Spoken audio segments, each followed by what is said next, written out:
ખૂબ સારો રહ્યો છે, પરંતુ હવે પછીનો વરસાદનો રાઉન્ડ આખરે કેવો રહેશે? સિઝનને જ્યારે હજી પણ સમય બાકી છે ત્યારે શું મેઘો મહેર વરસાવશે કે પછી કેટલાક જિલ્લાઓમાં કહેર બનીને વરસશે? શું કહી રહ્યા છે હવામાન નિષ્ણાત અંબાલાલ પટેલ? જુઓ વરસાદની આ સૌથી સચોટ આગાહી.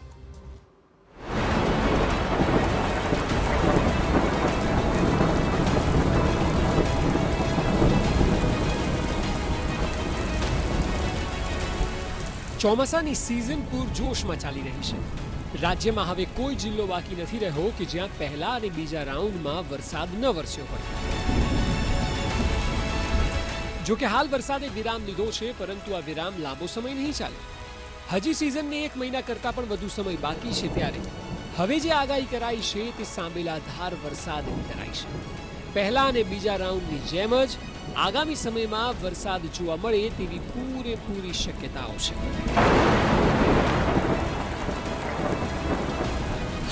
વરસાદનો વધુ એક રાઉન્ડ, ધમધોકારની શક્યતા તેજ, કેટલાક ભાગોમાં પૂરની શક્યતા.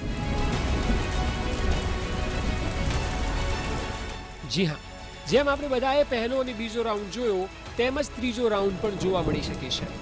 પહેલા રાઉન્ડમાં મુખ્યત્વે સૌરાષ્ટ્ર, કચ્છ અને દક્ષિણના ભાગોમાં ધમાકેદાર વરસાદ જોવા મળી, અને ત્યારબાદ હમણાં જ જે બીજો રાઉન્ડ આવ્યો ત્યારે મધ્ય ગુજરાત અને ઉત્તર ગુજરાતમાં પણ સાંબેલાધાર વરસાદ વરસ્યો હતો.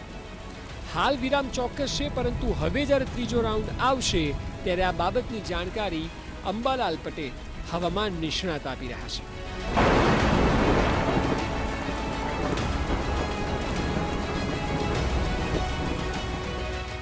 અંબાલાલ પટેલ દ્વારા આગાહી કરવામાં આવી છે કે આગામી સમયમાં ધોધમાર વરસાદ જોવા મળી શકે છે.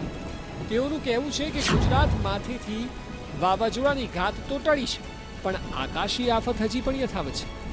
6 સપ્ટેમ્બરથી વરસાદના નવા રાઉન્ડના એંધાણ છે. કેટલાક ભાગોમાં ભારેથી અતિભારે વરસાદ પડી શકે છે. 6 સપ્ટેમ્બર બાદ રાજ્યના કેટલાક ભાગોમાં તો પૂર પણ આવી શકે છે. વડોદરા સહિત મધ્ય ગુજરાતમાં અતિભારે વરસાદ પડશે. જી હા, શું કહ્યું અંબાલાલે, આપ પોતે જ સાંભળો. કે બીજી એક સિસ્ટમ આવી રહી છે અને આ સિસ્ટમ પણ જોરદાર છે. દેશ સહિત ગુજરાતના ભાગોમાં સપ્ટેમ્બર તારીખ 3 થી 10માં વરસાદ થવાની શક્યતા છે.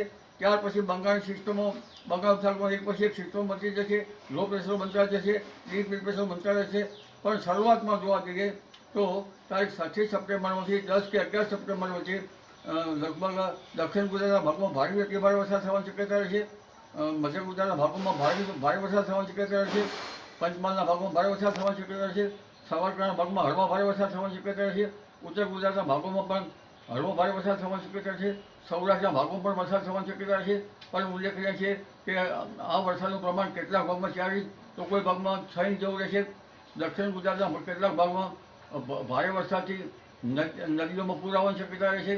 નર્મદાના જળસાવ વિસ્તારમાં પણ જળ વધશે અને લગભગ મધ્ય ગુજરાત ને વડોદરા અને અન્ય ભાગોમાં પણ લગભગ કેટલાક ભાગોમાં ભારે કે અતિભારે વરસાદથી નાની નદીઓમાં પૂરની સ્થિતિ રહી શકવાની શક્યતા રહેશે.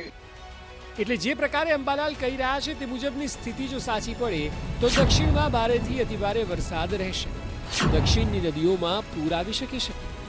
મધ્યમાં પણ ભારે વરસાદની શક્યતાઓ તેજ છે. ઉત્તર ગુજરાતમાં પણ વરસાદ રહેવાનો છે. એકંદરે આ વરસાદ સાર્વત્રિક રહેશે. જો અત્યાર સુધીની સિઝનની વરસાદની વાત કરવામાં આવે તો આંકડાઓ આપે જોવા, જાણવા અને સમજવા જરૂરી છે. સૌથી વધુ વરસાદ આ સિઝનમાં કચ્છમાં વરસ્યો છે. કચ્છમાં અત્યાર સુધી 177% પણ વધુ વરસાદ જોવા મળ્યો છે. તો વળી બીજા નંબરે આવે છે સૌરાષ્ટ્ર. સૌરાષ્ટ્રમાં અત્યાર સુધી સિઝનનો 125% જેટલો વરસાદ વરસી ચૂક્યો છે. સૌરાષ્ટ્ર બાદ ત્રીજા નંબરે છે દક્ષિણ ગુજરાત. સુરત, નવસારી, વલસાડ તમામ જિલ્લાઓ જ્યાં આવે છે તે દક્ષિણમાં 111% જેટલો વરસાદ વરસી ચૂક્યો છે. એ સિવાય અમદાવાદ, નડિયાદ, ખેડા, આણંદ તમામ જગ્યાએ એટલે કે મધ્ય ગુજરાતમાં 106% જેટલો વરસાદ વરસી ચૂક્યો છે. જો સૌથી ઓછા વરસાદની વાત કરીએ તો સિઝનનો સૌથી ઓછો વરસાદ ઉત્તર ગુજરાતમાં વરસ્યો છે, અને એ પણ માત્ર 88% જેટલો જ. હવે રાજ્યમાં સરેરાશ વરસાદ જે છે તે 111%ની પાર પહોંચી ચૂક્યો છે.